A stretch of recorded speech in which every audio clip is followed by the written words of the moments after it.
up with pillows and throwing several mouldy and smelly blankets over me. When he removed my boots, I cried out in pain, and he shrank back against the wall like a frightened child. He remained there, clutching my boots ever since. My throat was still hoarse from shouting, so when I spoke, at first he didn't even look up. "Where am I?" I said. When he didn't respond, I spoke up. "Excuse me, sir, but where am I?" The old man looked up, his face wet, his calm grey eyes glistening. He whispered something low in a language I didn't understand, and then shrugged. I had no idea what kind of language people in Alaska spoke, but I sure as shit didn't speak it, so I just shrugged back at him, and suddenly he smiled. All the wrinkles in his face pulled together into the biggest smile you've ever seen. Despite the pain in my ankle and the cold that I felt, I laughed weakly. The man was dressed in a mixture of ancient-looking animal fur and modern clothing. This at least reassured me he wasn't some mad wild man who I had ended up trapped in a cabin with, but I was still confused why I burst into tears when I cried out. The cabin itself was dominated by the sofa that I was lying on. In one corner was a broken wooden chair, and on the wall next to the door was a small bookcase. Most of the books looked ancient, but I could see a pamphlet for the Denali National Park on the floor next to it. There was a small fireplace on the back wall, which was crackling softly behind me. I could see through the window by the door that it started to snow outside, and that it was almost night time. "I'm guessing you don't speak English, then?" I asked. The old man shook his head, shrugged again, and put my boots down next to the broken chair. I pointed to my ankle, put a pained expression on my face, which, considering the pain in my ankle, wasn't hard. The old man shook his head again and walked gingerly over to me. He was quite a short man. If I could have stood, I'm sure I would have been a good foot or two. I would have had a good foot or two on him. The skin of his hands looked like an ancient map carved into his flesh, and I could see the light of a blue tattoo on his wrist as he rolled the sleeves of his jumpers up. He bent down next to my feet and cautiously reached out towards my right ankle. I flinched instinctively, knowing that it would hurt where he touched it, but he merely lifted one of the blankets to the bottom of my trouser so we could get a better look at it. Suddenly, from outside, I heard a gunshot, echoing through the forest. I recognized the shot, because it sounded like a .45, the same kind of gun that Niles had. The old man jumped up at the sound of the shot, and from inside his rough fur coat he pulled a huge knife. And that is the end of part 1 of my story, Cold. I hope you enjoyed that. I hope it was your cup of tea. And I will be reading the second part of the story next week on Grave Encounters. Back to the music now. I'm going to play you some Ramblin' Jack Elliott. This is the 1913 Massacre. Take a trip with me in 1913 to Calumet, Michigan in the copper country. I'll take you to a place called Italian Hall, and the miners are having their big Christmas ball. I'll take you in a door and up a high stairs.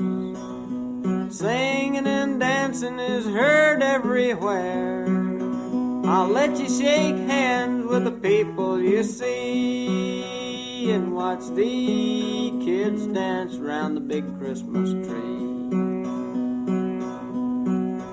There's talking and laughing and songs in the air, and the spirit of Christmas is there everywhere. Before you know it, you're friends with us all, and you're dancing around and around in the hall. You ask about work and you ask about pay. They'll tell you they make less than $1 a day, working their copper claims, risking their lives. So it's fun to spend Christmas with children and wives. A little girl sits down by the Christmas tree lights to play the piano, so you gotta keep quiet. Here all is fun, you would not realize that the copper boss thug men are milling outside. The copper boss thugs stuck their heads in the door. One of them yelled and he screamed, "There's a fire." A lady, she hollered, "There's no such a thing. Keep on with your party, there's no such a thing." A A few people rushed and there's only a few. It's just the thugs and the scabs fooling you. A man grabbed his daughter and he carried her down, but the thugs held the door and he could not get out. And then others followed 100 or more, but most everybody remained on the floor. The gun thugs, they laughed at their murderous joke, and the children were smothered on the stairs by the door. Such a terrible sight I never did see. We carried our children back up to their tree. The scabs outside still laughed at their spree. And the children that died, there were 73.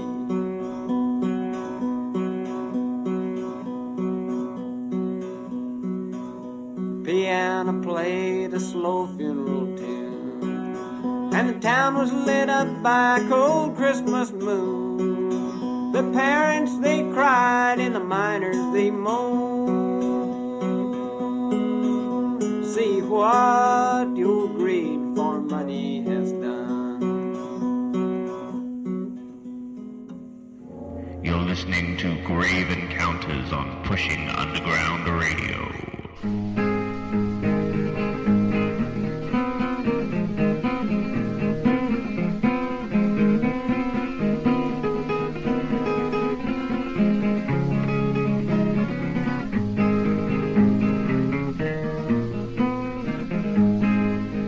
It was late last night, I made my round. I met my woman and I blowed her down. I went on home and I went to bed. I laid my pistol up under my head. Early next morning by the rising sun, I woke up and I started to run. I made a run, but I run too slow. A man overtook me down in Jericho. I was standing on the corner reading my daddy's will. Along come a man, they called him Bad Texas Bill.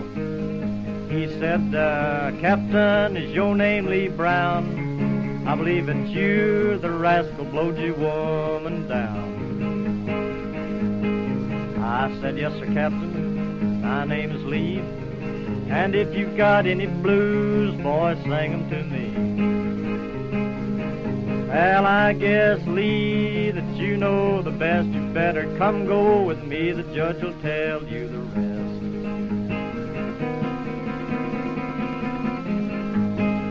When I was arrested, I was dressed in black.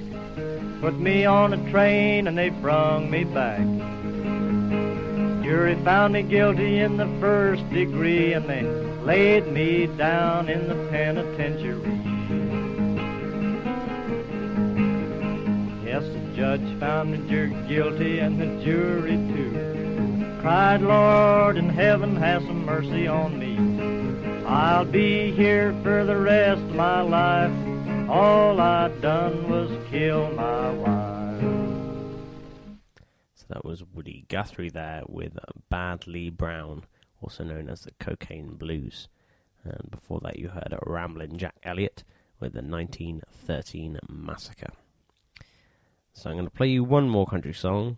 This is by the Carolina Buddies, and it's entitled The Murder of the Lawson Family.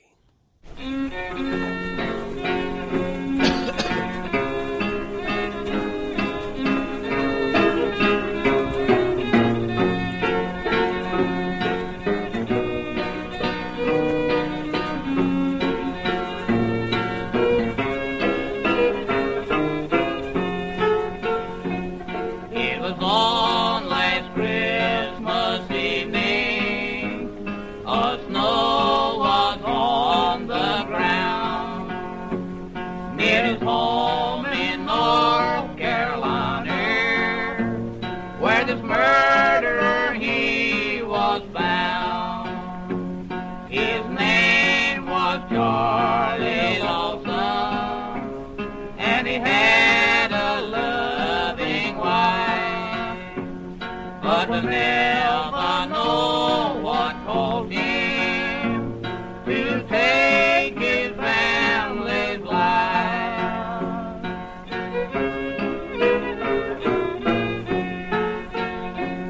They say he killed his wife at first, and the little ones did cry.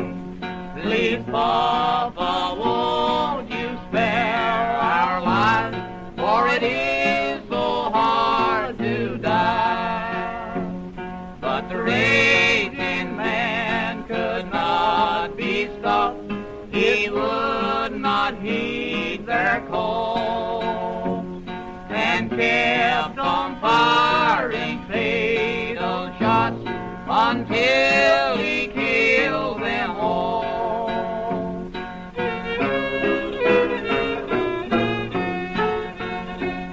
And when the sad, sad news was heard, it was a great surprise. He killed 6 children and his wife, and then he closed their eyes. And now farewell, kind friends and home, I'll see you all no more. Into my breast I'll fire one shot, then my troubles will be o'er.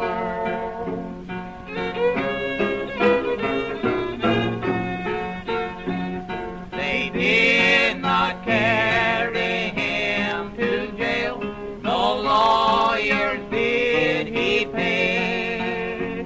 He will have his trial in another world on the final judgment day. They all were buried in a crowded grave, while the angels watched above. Come home, my little ones, to the land of peace and love. So that was the Carolina Buddies with The Murder of the Lawson Family. So it's such an old recording, so you can hear all the scratches and all the old sound echoes. Going to play you something a little bit more modern now. This is a band called Bitter Ruin, who I was fortunate enough to see supporting Amanda Palmer a couple of months ago. This is their song Child in a Seacave. Crazy banter and mental health, grey matter against myself, constantly unwanted skin, unfortunately holds it in. I loved you and you fucking let me down. You've given me a bush to beat around, and I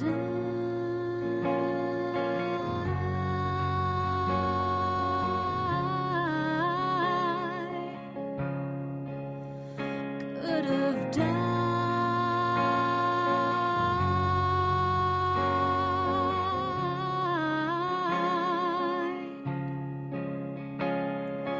I've never been a battleship. I've just been carrying cargo, and so maybe that's why I feel so sunken. 'Cause you should have saved me. You should have saved me. Left like a light bulb, off no switch in a dark room. You should have saved